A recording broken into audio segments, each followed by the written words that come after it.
हाम्रो त काख मात्र होइन मेरो त वंशै उजाडिदिए के गरे यिनीहरूले मेरो बच्चालाई मैले कुनै दिन एक थप्पड नहानेर यत्रो हुर्काएको बच्चालाई यसरी मारिदिए उहाँहरूसँग मेरो अपिल चाहिँ यही छ कि जसले हाम्रो बच्चाहरूलाई डाङ गोली हानेर मारे डाङ जसरी मारे तिनीहरूलाई सजाय हुनै पर्छ देशको लागि भनेर मेरो त सिउँदो नै पुग्छ नि अब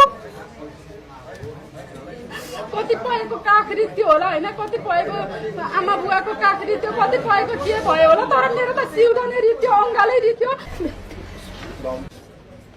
मेरो भाइलाई चाहिँ जसरी गोली हानेर मारियो अरूको बच्चालाई यस्तो नगरिदिनु होला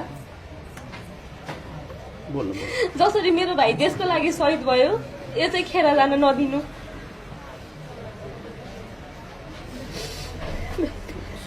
साथीहरू सोचेर सम्झेर मात्र अब की बार बालन सरकार घन्टी मात्र आए यिनीहरूको हिसाब किताब राम्रै हुने थियो अब की बार सोचेर सम्झेर सबैले घन्टीमा मतदान गर्नु होला साथीहरू र उहाँ आमाहरूलाई इन्साफ दिलाउनु होला साथीहरू सो सबैले घन्टीमा मतदान गर्नु होला र बालन सरकारलाई प्रधानमन्त्री बनाउनु होला अनि यिनीहरूलाई रुवाउने यिनीहरूको काख रित्तो बनाउने नरपिचासलाई